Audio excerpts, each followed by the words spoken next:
What's going on, everyone? Welcome back to another episode of the JT Sports Podcast. I'm your host, JT. Happy that you guys are taking a little bit of your busy day to spend some time listening to us. We got a really good show on tap. We're going to be discussing the Patriots taking on the Philadelphia Eagles. Is that a trap game for Philly? Kyle Shanahan, for a guy who's been to 3 NFC championships and the Super Bowl, gets a lot of disrespect. Going to be giving my thoughts on it. Colorado-Nebraska, Texas A&M, Miami, Texas versus Alabama. We got to preview and give our predictions for some of the biggest games on the Week 2 college football slate. And Oklahoma, I think they're on upset alert this week. We saw what happened to Baylor, TCU, and Clemson during week 1 of the college football season. Week 2, we're going to see some more big name programs go down, losing to teams that are going to make you scratch your head and say, what the hell just happened? Before we begin today's show, if you haven't already, make sure that you leave a like, subscribe to the channel. We go live every day, Monday through Friday at 5 p.m. Eastern. We're not just a YouTube channel. You can find every episode of the podcast available in audio format on all podcasting platforms. Apple, Google, Spotify, Amazon, wherever you get your podcast from. You can find the JT Sports Podcast. If you enjoyed today's episode, leave us with a 5-star review. We will greatly appreciate it. We're trying to get to 100 5-star reviews by the end of this month. We're currently are at 70 right now. So if you want to support the channel and the podcast, go ahead, leave us with a 5-star review on Apple and Spotify. All you got to do is type in the JT Sports Podcast on whichever podcasting service you use, and it will pop up. Or you can go down to the description down below, and there will be the links to the Apple and Spotify versions of the podcast. Philadelphia's traveling to the mystical Foxborough to take on New England, and the Eagles are a 4-point favorite going into this matchup, which is oddly surprising and makes you wonder, what does Vegas see with New England that has this point spread so small? Because you would have thought that Philadelphia would at least be a 7-point favorite going into this game prior to the odds coming out. New England, they don't really have a super talented roster. They got a really damn good defense, one of the more underrated defenses in the NFL. They got a fantastic defensive line, Christian Barmore, Matthew Judon, Dietrich Wise. There are a lot of stout defensive linemen on the Patriots defense, and I think that gives them a good chance at being able to win this game. You see, Philadelphia has a top 5, top 3 offensive line and defensive line. And if you want to be able to win in today's NFL, you got to be able to win up front. And if you're good up front, there's not really too many games that you don't have a shot at winning. New England, offensively, they're going to be way better this year. You're going to have a new offensive coordinator in Bill O'Brien. We know he's not a great head coach, but they're not asking him to be the head coach. They're just asking him to call the plays, and he's a really good offensive coordinator.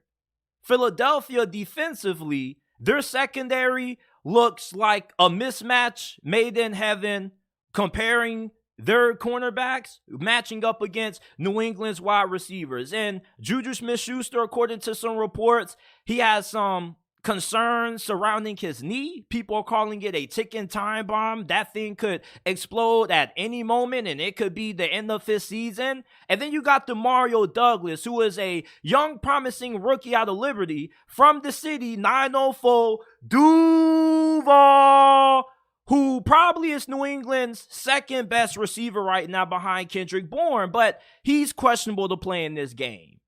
So defensively, Philadelphia, you like your chances against New England's offense. But what about New England in particular can they do offensively to keep this game close? Because there is a reason why Philly is only a 4-point favorite.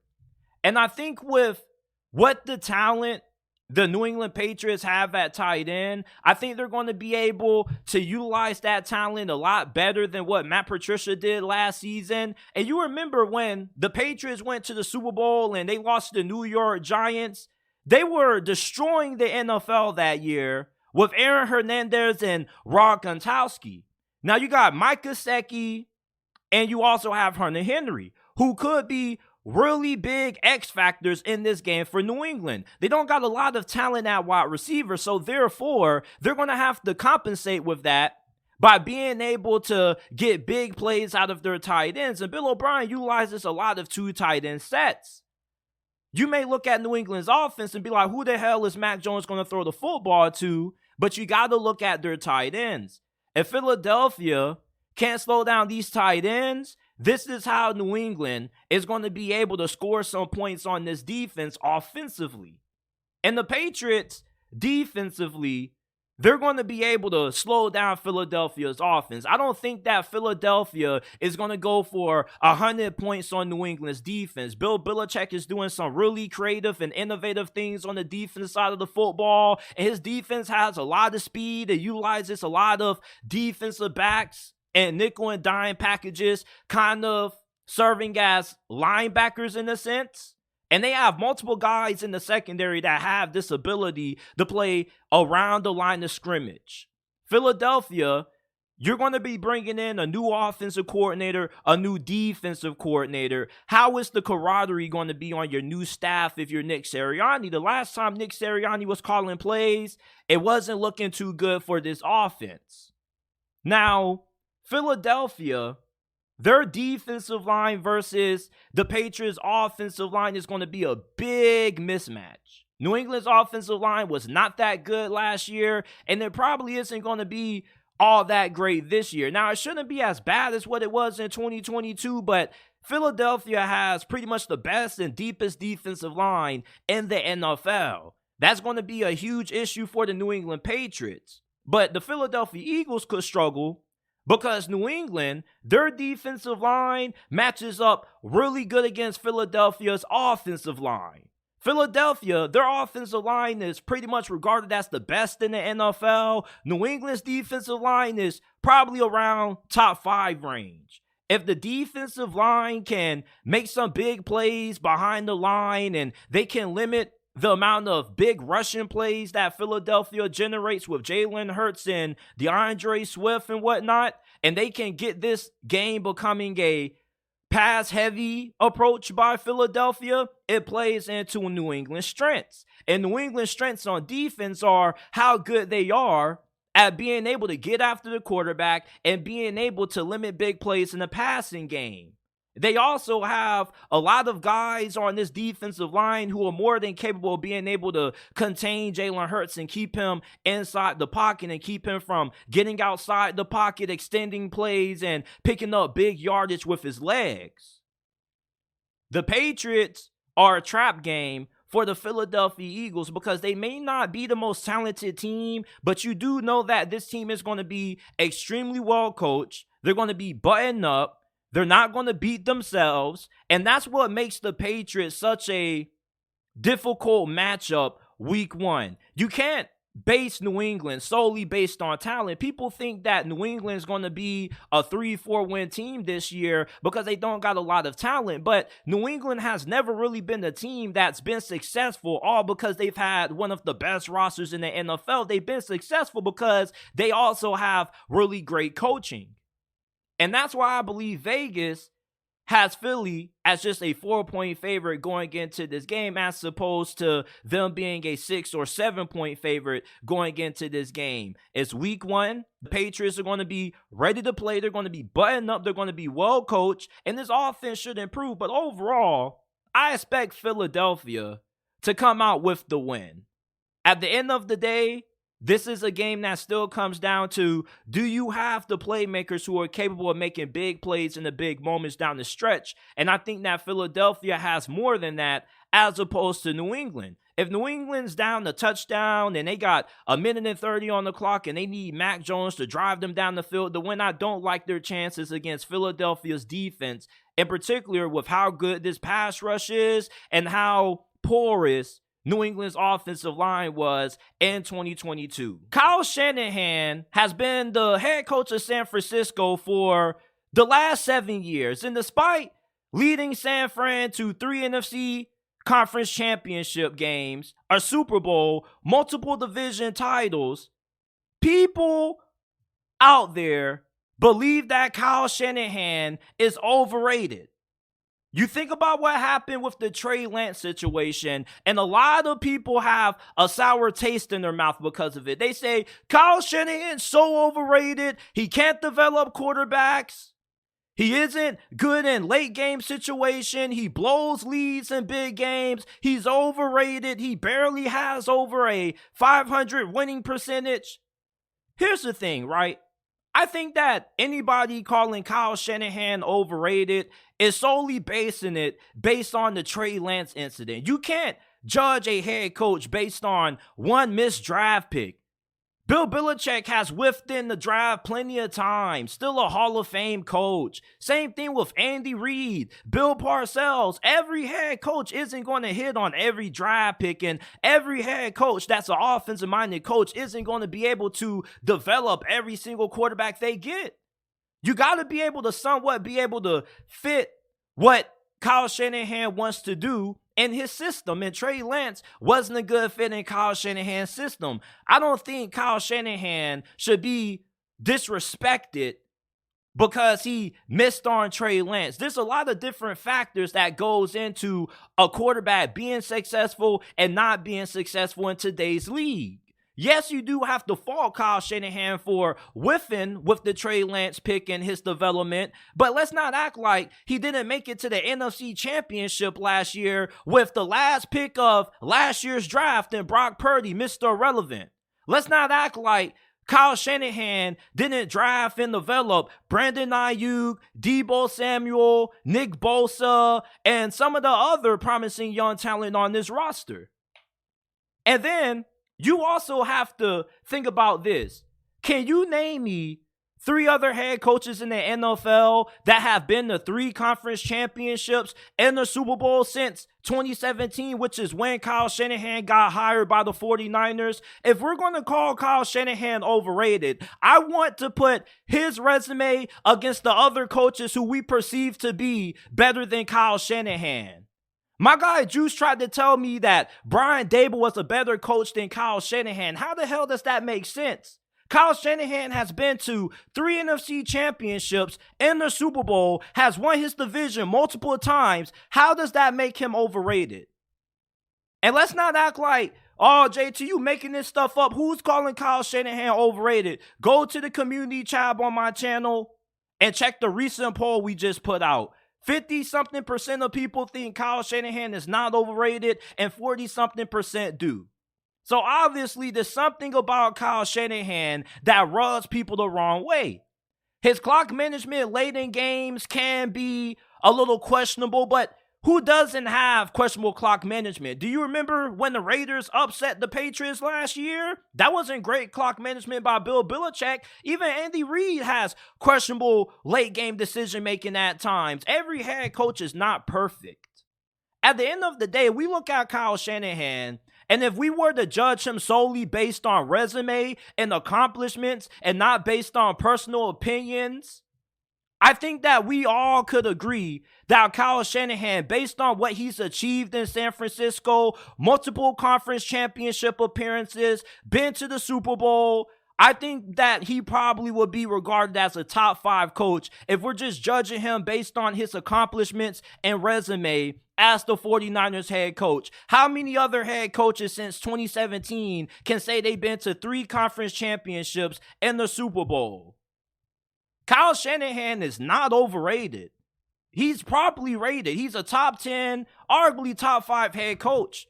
There's nobody within the last 6-7 years in the sport, in the NFC, that has accomplished what Kyle Shanahan has accomplished. Maybe outside of Sean McVay, that's about it. How many other coaches other than Sean McVay and Kyle Shanahan have been to multiple conference championship appearances within the last couple of years since he has become the head coach of the 49ers? Nobody. You see, it's easy to call a guy overrated when you don't like him, but when we start getting into the nits and crannies of these arguments and we start comparing resumes to resumes like guys like Brian Daboll or even Zach Taylor, Kyle Shanahan trumps all. There's not too many coaches in the NFL that can sit down and say, I've been to 3 conference championship games in the Super Bowl, and I've done this with several different quarterbacks.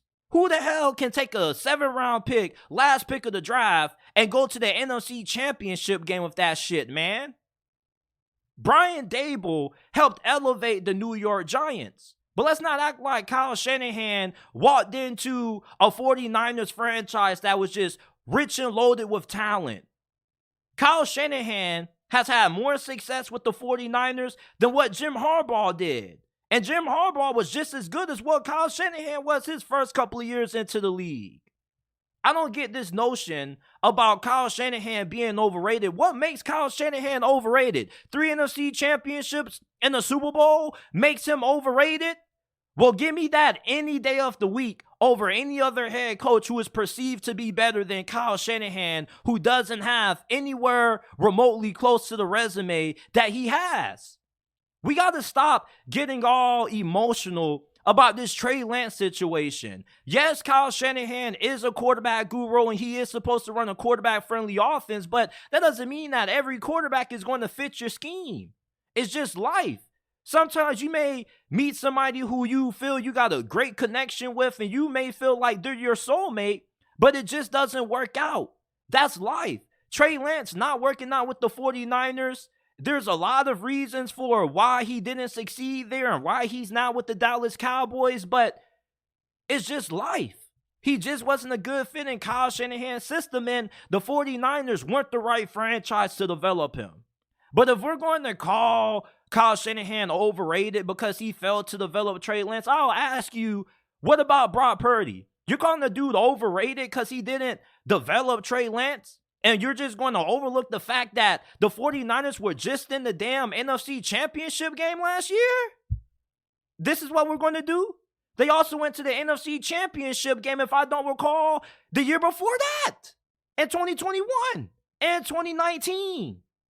So what are we calling Kyle Shanahan overrated based on?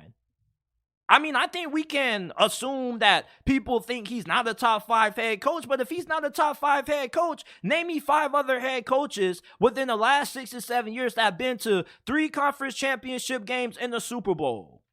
Not too many.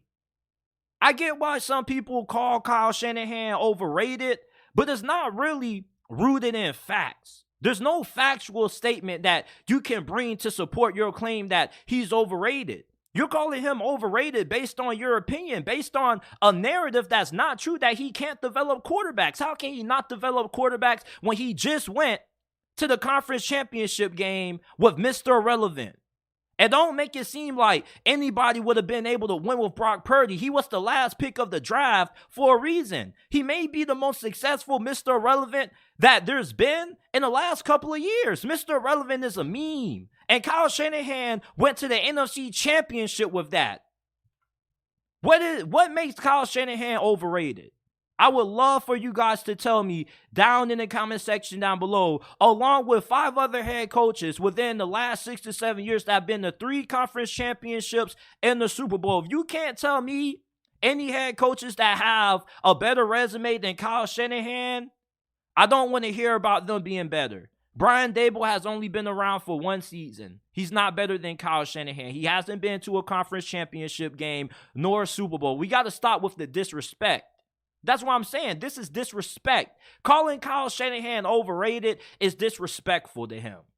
He's been to multiple conference championship games. He's won a division multiple times. He's been to the Super Bowl, although he has struggled to win a Super Bowl. Let's not act like he's not one of the best coaches in the NFL. You're looking for some of the best offensive-minded coaches in the league. You're going to think of Andy Reid, Sean McVay, and then Kyle Shanahan. 3 NFC championships, 1 Super Bowl appearance, multiple division titles, and yet Kyle Shanahan is overrated. Make that make sense to me. Come on now, dog. Come on, man.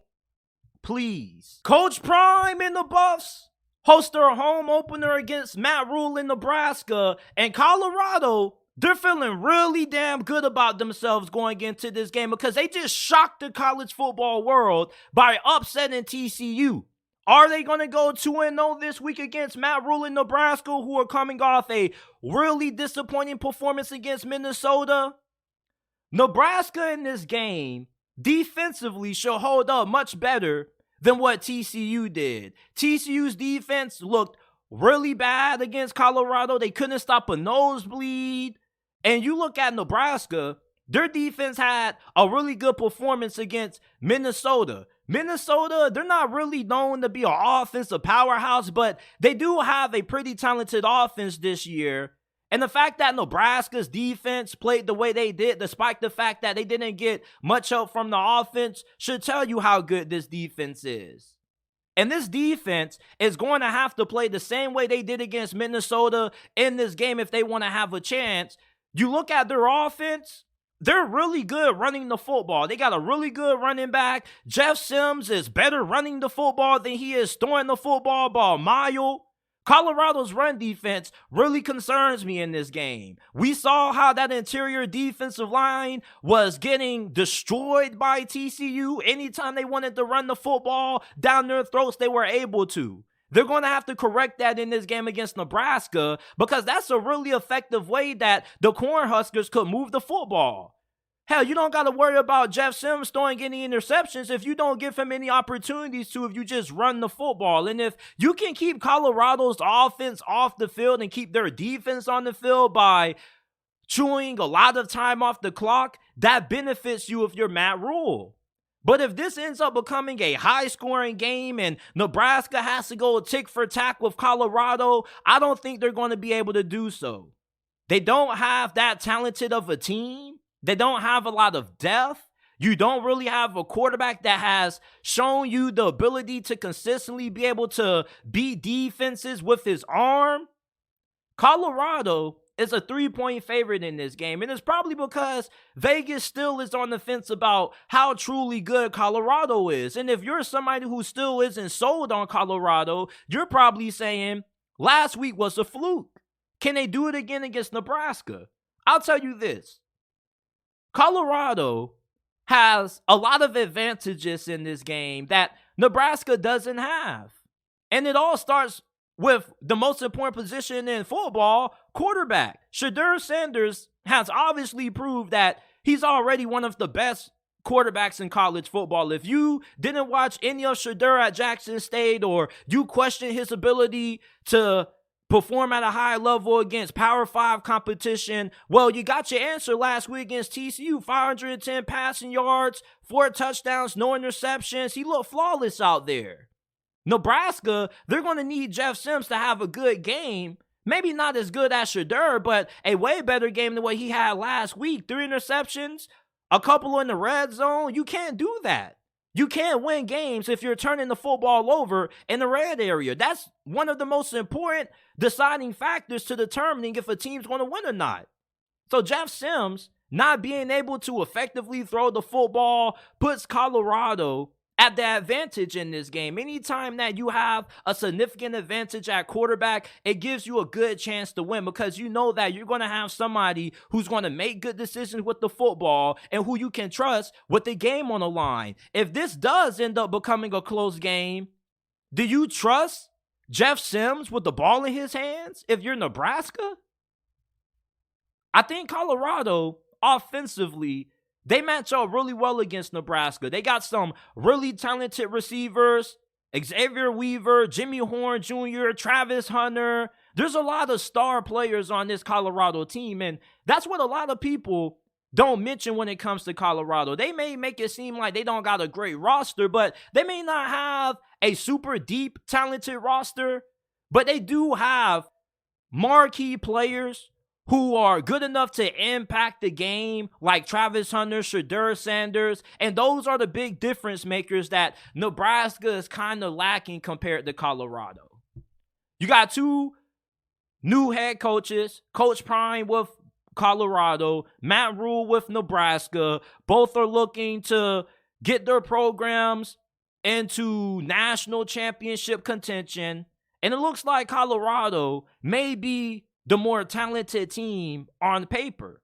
And I'm going to take them to win this game.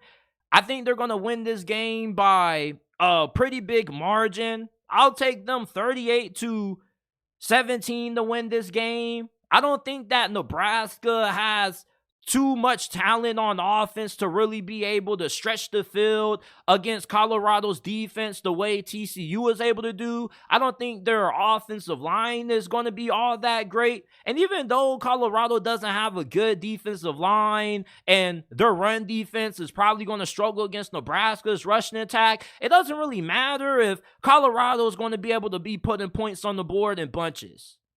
And anytime you're going against a high-octane, high-flying offense, you got to be able to throw the football, because running the football only gets you so far until you need to score points fast and you need to score them in bunches. I just think that Colorado is a better team. They got the better quarterback. They got the better coaching staff at this moment. There are people who are really skeptical about the hires that Matt Rhule has made, especially with his offensive coordinator. I think that Colorado is going to win this game, and they win it pretty convincingly in their home opener. Before we move on, if you haven't already, make sure that you leave a like, subscribe to the channel. We go live every day, Monday through Friday, 5 p.m. Eastern time. This isn't just a YouTube channel. We're available on all podcasting platforms, wherever you get your podcasts from: Apple, Google, Spotify, Amazon. You can find the JT Sports Podcast. If you are enjoying the episode so far and you want to support us, please give us a 5-star review, man. If you got a cell phone, smartphone, Apple, Android, whip that thing out.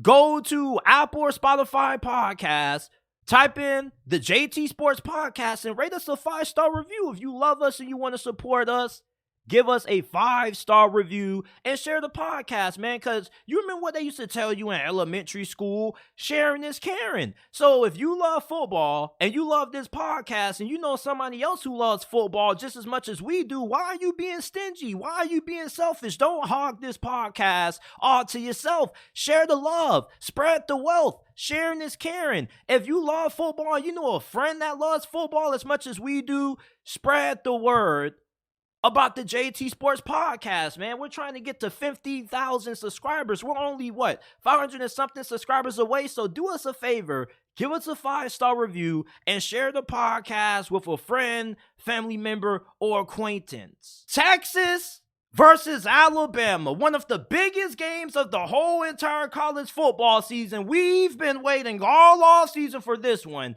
Last year was a classic.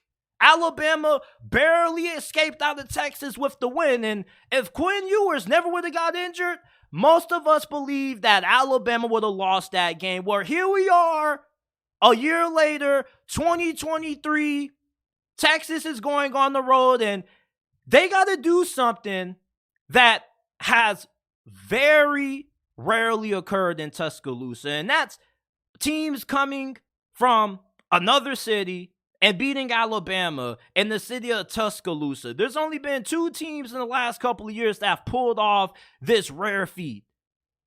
2019 LSU, when they were led by quarterback Joe Burrow, and Ole Miss back when they had Hugh Freeze as their head coach. So Texas has a really daunting task ahead of them, going on the road and getting a win in Tuscaloosa. But they got a very great chance at doing it. And as a matter of fact, they got a better chance at beating Alabama this season than what they did last year, because this is one of the most talented rosters in all of college football. I don't care if you agree with that or if you disagree with that. Texas roster speaks for itself. Their offense is freaking insane. Xavier Worthy, Isaiah Nayer, Jordan Whittington, Quinn Ewers. They got a really good offensive line that was very young last year. There's so much talent on this Texas offense that if you can't really give Texas their props and saying that, oh, they got a good team, then I kind of got to say you're a hater. Defensively, many Longhorn fans feel this is the best defense that they've had in a very long time. Very good secondary, very good on the front seven. If this was a team that was looking to make it into the college football playoffs, you feel really good about putting your trust in this year's Texas team. But you look at Alabama, right? And I think that Alabama is being incredibly overlooked. Now, that doesn't mean that people aren't picking Alabama to win this game, but there seems to be a narrative that this Bama team isn't as good as previous Bama teams. And that may be true. But I think that Alabama is still good enough to win a national championship. And if Texas is going to get back to the point that they used to be decades ago, and if we're actually going to have a good reason to scream, Texas is finally back, they're going to have to win this game. All right? And if they win this game, I want you to think about what the perception is going to be about Texas football after. Because don't act like you ain't going to be saying Texas football is back neither if they pull off this win. Because if the Longhorns beat Alabama, they would do something that only two teams have done over the last decade. Winning on the road in Tuscaloosa isn't something that you just gloss over and say, oh, it was luck. Like, you went on the road in Tuscaloosa, you got a damn good team. Not anybody just beats Alabama in their own house. So if Texas can pull off this win, I think that this shows us that Texas is actually a legitimate championship contender this year. It's not off-season hype. It's not them being gassed up. It's not nobody drinking the Kool-Aid. If Texas wins this game, I think that everything that's been said about Texas prior to the season started will probably be confirmed. This defense is really good. This offense is really good. But Alabama, though, you kind of think about Jalen Milroe at quarterback. And I did a segment on this the other day, and I asked, can Alabama trust Jalen Milroe against Texas? Can Jalen Milroe get the job done and give Alabama the win? Jalen Milroe is no Bryce Young, nothing close to it, but I think that there's a way Alabama can win this game against Texas with him at quarterback, and I don't think he's going to get benched at all. I think he was the better quarterback of the others that they had in competition, especially better than Tyler Buckner. And even though Jalen Milroe isn't the most polished passer, he's a fantastic athlete. And the last time Alabama had a quarterback with this kind of skill set, they went to the college football playoffs with him. His name was Blake Sims. Jalen Milroe, to me, looks like a way better version and way more juiced up and athletic version than what Blake Sims was. And I think with how great of an athlete Jalen Milroe is, if you're Texas, he's really hard to game plan for. I know it seems easy to say, oh, all we got to do is stack the box and stop him from running and we're going to win this game. Like, Jalen Milroe is more than capable of being able to kill you over the top. He has a strong arm, a very strong arm, and he has good touch on his deep ball. At times, his accuracy can be hit or miss. But when Jalen Milroe is on fire and he's clicking on all cylinders, this Alabama offense can be really difficult to defend. Yes, he isn't going to win any games that you're going to ask him to throw the football 30, 40 times. Alabama probably wants Jalen Milroe throwing the football no more than 25 times at most in this game. Alabama, their offensive philosophy is back to what it used to be in the early days of the Nick Saban era at Alabama. Smash mouth football. We're going to put a lot of emphasis on running the ball and being better and more physical than you on both sides of the ball. And Alabama's defense is as talented as it has been in a couple of years. This may be the most talented defense that Bama has had since 2020. Texas offense is going to get tested in a major way. And Quinn Ewers, he was balling his ass off the last time Alabama played against Texas. I mean, damn. He was looking like a fool possessed out there. He had Xavier Worthy for a beautiful pass last year down the sideline. He was making all kinds of tight window throws. Quinn Ewers looked like that dude against Alabama. Is he going to be able to channel that inner dog in him again this season? Is he going to be able to channel that same performance that he had against Alabama last year, this year? Because you're going to need that. You're not going to beat Alabama having average to okay quarterback play. When you think about the teams that have slayed the beast that is Alabama, they've all had fantastic out-of-this-world quarterback play, or they at least had great team performances. Alabama is going to have the home field advantage. And when they were playing on the road against Texas, Texas home field advantage was a major reason why that game was so close. Texas to beat Alabama, not just do you have to beat Alabama, but you also have to be able to find a way to win with all that crowd noise. It's not the easiest atmosphere to win that. And Quinn Ewers, just how improved is he this season from where he was last year? Because last year, he was inconsistent. He struggled with decision-making at times. He got a little bit paranoid and trigger happy when he got under pressure at times. This Alabama defensive line, they got a lot of NFL defensive linemen on this year's squad.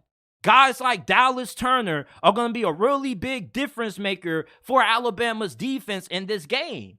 And for this offensive line, the talent is there, but you're going against one of the better defensive lines in all of college football.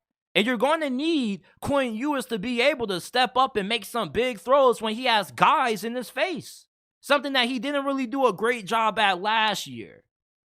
So what I'm trying to say is that while you can say that quarterback is a concern for Alabama in this game, I think that is also fair to say that Quinn Ewers' performance in this game also is something that can be a little bit questionable considering how inconsistent he was last year. We're basing Quinn Ewers going into this game based on the performance that he had against Alabama last year and not the whole entire performance that he had throughout 2022. His 2022 campaign was up and down. He has to really show some huge steps in improvement if Texas is going to win this game. I don't think that Texas is going to be able to win this game if they don't get a superstar performance out of Quinn Ewers. And you may say that's common sense, but Jalen Milroe, I don't think that Alabama needs him to be a Heisman Trophy finalist for them to win this game. They got a great team. They got a better team than Texas. It may not be by a huge margin, but it is a pretty significant margin. They got the highest blue chip ratio out of all teams in college football going into this year. I believe 91% of their roster is comprised of 5 or 4 stars. So for Texas, you got to be buttoned up in this game. You can't have any costly penalties. You can't have turnovers in the red zone. You got to be completely flawless when you're trying to beat Alabama, especially on the road. When you look at LSU, they had a killer mentality when they went into that game. As a matter of fact, LSU, the way they beat Alabama, made Nick Saban a little bit upset to the point that when they played them the following season, Nick Saban said, yeah, we want to come in here and change the way they think. You're going to need your A++ performance if you're Texas, if you're looking to pull off this win against Alabama. I think that last year, Texas had a great performance against Alabama in 2022, but I do think that Alabama kind of didn't play their best football the last time they played Texas. And I believe this time, you're going to have a Nick Saban team that's going to be ready to play. They're going to be mentally dialed in from the opening kickoff to the final whistle. And you wonder if Texas is going to have that same kind of discipline. I'm taking Alabama to win this game. It was really hard for me to come up with a prediction for this matchup because I am really high on Texas. But with them going on the road playing in Tuscaloosa, you're asking them to do something that only 2 teams have done in nearly the last damn decade. And you got to play some really great football to be able to beat Alabama. And I'm not questioning Texas being able to have the ability to play a great game against Alabama, but I do wonder if them having a great game against Alabama and Tuscaloosa is still enough for them to get the win, especially if Alabama is more dialed in for this year's matchup than what they were last year. I can see this game going either way. It's a coin flip, but give me Alabama because they're going to have to home for the advantage. I trust Jalen Milroe enough that he should be able to make some big plays with his legs and be able to do enough with his arm that should give Alabama the victory. I'm taking the Tide 27-24. That's my final score prediction for this game. Texas A&M is traveling down to South Florida to take on the Miami Hurricanes, and this is a really big game for both of these two programs because they played last year and Texas A&M got the win, but it didn't mean much because both of these two teams played terrible last season, and they both are trying to get their programs back on the up and up, right? Now, both Miami and Texas A&M are really good up front. They got really good offensive lines, really good defensive lines. Both of these defensive lines are going to have multiple players who end up playing on Sundays. There's a lot of talent when you look at this game from the line of scrimmage standpoint. For Texas A&M, this is going to be their first true test in figuring out just how improved this is offense under new offensive coordinator Bobby Petrino. Now, they looked really good last week, and I know they didn't really play anybody of note, but they did struggle against Appalachian State, and they did struggle moving the ball offensively last season for the whole entire year. So the fact that they were able to dominate against an inferior opponent, that's what you want to see. That's improvement. But what are you going to do against a more better team? Miami has a pretty good defense. You got a really good safety duo, one of the best safety duos, if not the best safety duo in all of college football, in Cam Kitchens and James Williams. And we saw Texas A&M generate a lot of big plays in the passing game last week, something that they've been unable to do for the last couple of years under Jimbo Fisher. Are they going to be able to have the same amount of success this week against a better secondary compared to what they did in week 1? And when I'm looking at Miami, they got a lot to prove also. This offense was dog water last year. Texas A&M had a dog water offense, and Miami had a dog water offense also. Now, they got a new offensive coordinator that's bringing in this spread, air raid attack pretty much. Now, I don't think that Miami is incredibly stacked at talent when it comes to receiver. You do have some guys who should be able to step up. Xavier Restrepo is my favorite player on this Hurricanes team. He's probably the most consistent, most dependable wide receiver that Tyler Van Dyke has on this team. Now, you also do have some other promising players as well who could step up and have a big game for Miami at receiver, but you really need your wide receiver position to show up in this game because you're going against one of the better secondaries in college football. Texas A&M has a really good secondary. Their corners are top-notch. Their safeties are top-notch. But Miami has a top-notch quarterback in Tyler Van Dyke. And if you can't forget what the hell happened in 2022 to him, his 2021 campaign was absolutely insane. And if he plays like how he did in this game in 2021, there's a great chance that Miami pulls off the upset. And Texas A&M is only a 4-point favorite going into this game, despite the fact that they have the better roster. And the reason for that is because I think Tyler Van Dyke does make this potentially a game that could be decided on who gets the ball last. I'm still a big believer in Tyler Van Dyke. He has a very good arm, great size. It's just that last year, it was just a crapshoot. Miami didn't have a good team around them, didn't have a good offensive line. The receivers were inconsistent, and the offensive coordinator wasn't good. Well, you improved all 3 of those issues that you had last year and this year's offseason. So with the competent offensive line and some better wide receiver play, I think that we could see Tyler Van Dyke have a game that a lot of people watch on a national level and say, damn, I forgot about how good this Tyler Van Dyke dude was. Now, on the other end, Texas A&M has a really good up-and-coming quarterback. His name is Connor Wigman. And Jimbo Fisher was really high on him when he came out of his recruiting cycle. As a matter of fact, Jimbo Fisher called Connor Wigman the best quarterback coming out of that year's recruiting class. Now, you could say he's a little bit biased, but if you watch Connor Wigman last week and the majority of his true freshman season in 2022, he was really good athlete, has a really strong arm. He kind of reminds me a lot of Dak Prescott, and he doesn't really have a lot of turnover issues. And going against Miami, this is a team that you don't want to give them any extra possessions. If you're Texas A&M, you want to come in this game and you want to play a clean game. Because if you give a Mario Cristobal team extra possessions, they're going to make you pay. And plus, Miami is a very physical football team. They're going to have a good amount of time running the football against this Texas A&M defense, given how good this offensive line is. And I think for Texas A&M, defensively, yeah, you're not going to allow Miami to drop 30 on you, but I do think that Miami's offense is going to be way better than what you saw last year when you played against Miami.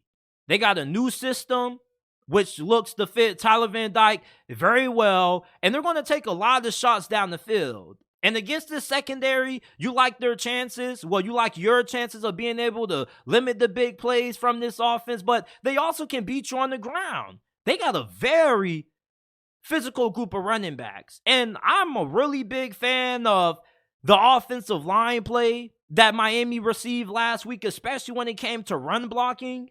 And in this game for Mario Cristobal, I definitely think that you're not going to try to win this thing trying to air it all out. You're going to try to win this game having a balanced approach. But I really believe that Miami should have success running the football against this Texas A&M front. I know they got a lot of athletic monsters on that defensive line, but Miami has some athletic monsters on their offensive line. And this is one of the better offensive lines in the ACC. And I know Texas A&M has one of the best defensive lines in the SEC, but I think this is a really good matchup, and I really think that Miami is going to be able to have way more success offensively than what they had last year. So the team I'm going to take to win this game, I got to go with Texas A&M. And it pains me to do this as a Hurricanes fan because I do love my Canes, and I do have some pretty low expectations for them this year, and I just don't think that they're good enough to beat Texas A&M this year. At least right now, Texas A&M has been stacking top 5 recruiting classes for the last couple of years. They're stacked up front, but they're way better at their skill position than what Miami is right now. I think that they're going to have way more explosive plays out of their wide receivers in this game than what Miami's going to get. And I don't think that Miami secondary is as good as Texas A&M secondary. I like Miami safeties, Cam Kitchens and James Williams, but I'm not really all that sold on the corners. So we'll see if Texas A&M is able to make the cornerback position of Miami kind of be a little bit of an exploit. Now, when you look at Texas A&M offensively, I mean, they got plenty of guys at wide receiver who can do damage to this Miami Hurricanes cornerback room. Meanwhile, you compare Texas A&M's receivers going up against these Miami Hurricanes cornerbacks, I think that they're going to have a good amount of success against Miami's defense. And that's why I'm going to take Texas A&M to win this game. I'll say they win this game 27-20 is my final score prediction for this matchup. I think that A&M wins this game outright, and I believe that they cover. I don't think it's going to be a blowout, though. I think this is going to be a very tough game. I think it's going to be very competitive. You got two very physical teams that are really good up front, and anytime you're good up front, that's always going to be a good clash. But I think the difference between Texas A&M winning this game and Miami losing is the talent that they have at cornerback and wide receiver. I don't know if the Miami Hurricanes wide receivers are consistently going to be able to get open against this A&M secondary, especially with the ball hawks that they have at cornerback. I love Miami safeties, but I'm a little worried about how their corners are going to handle this A&M passing attack led by Bobby Petrino calling the plays and Connor Wigman at quarterback. So give me Texas A&M to win outright, and I like them to cover. Oklahoma is going up against SMU, and why the hell are we talking about SMU versus Oklahoma? Well, Oklahoma is a 16-point favorite going into this game, and they're playing SMU at home. Now, last year, in year one under Brent Venables at Oklahoma, they had one of the worst defenses in all of college football. And a lot of Oklahoma fans defend Brent Venables and the performance that this defense put on display last year and say he didn't have all of the pieces that he needed. He didn't have a great roster. The roster got depleted due to the transfer portal. And I understand that. Well, this year, year two for Brent Venables, this is going to be a big test for him, because if this defense gets shredded by SMU, then I promise to God, Oklahoma's defense is not going to be all that good. If this defense cannot shut down Rhett Lashley's offense, then this defense hasn't improved at all. SMU, These boys have been cooking in the transfer portal. They had a top 15 transfer portal class during this past offseason, according to 247 Sports. And they didn't just get anybody. They got some top 10 players at running back and receiver out of the portal.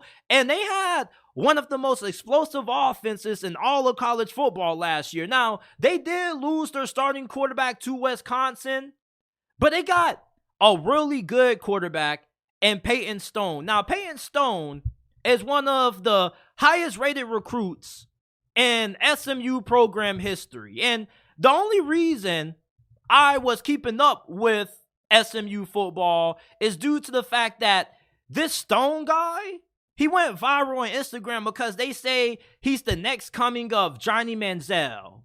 Now, he had a really good week 1 debut against Louisiana Tech.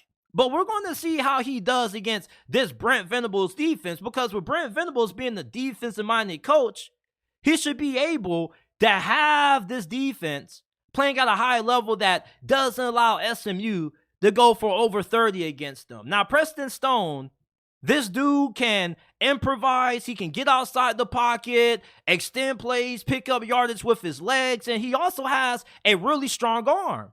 So if Oklahoma's defense hasn't improved all that much, I think there's a very good chance that they end up losing to SMU. And it may sound crazy, but I think it's a very good chance it happens. And if you had to ask me on a scale of 1 through 5, my confidence in SMU to pull off the upset, I probably will go 4 out of 5. I know SMU doesn't have a damn defense, but neither did Oklahoma last year. And Red Lashley is one of the best up-and-coming offensive minds in college football. And SMU is a program that's on the rise. They just got admitted into the ACC. They got their NIL collective together.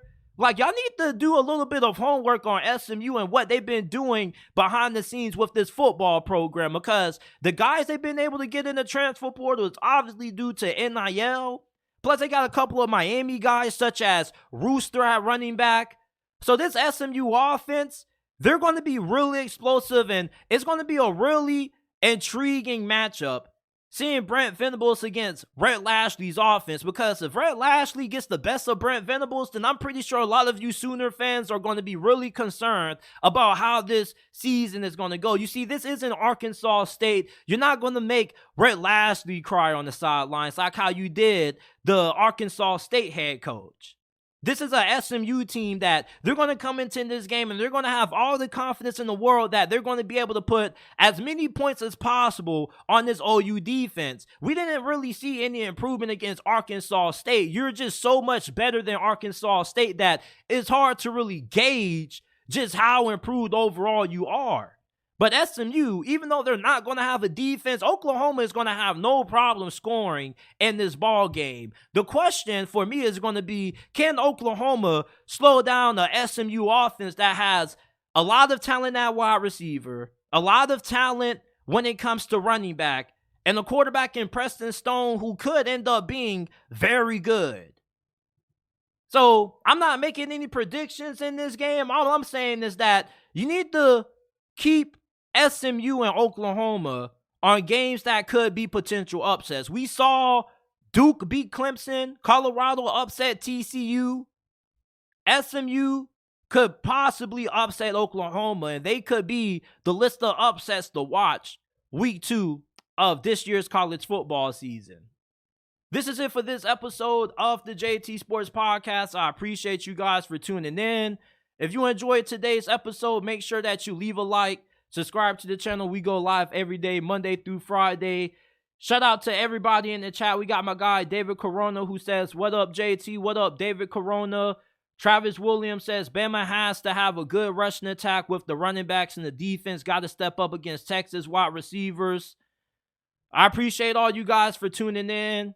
Make sure you leave a like, subscribe to the channel, listen to the JT Sports Podcast on Apple and Spotify, and leave us with a 5-star review. I'm going to say it one last time.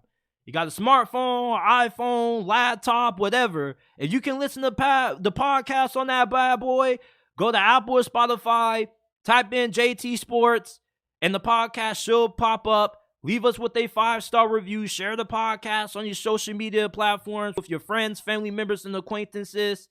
And I will see you guys tomorrow with another episode of the JT Sports Podcast.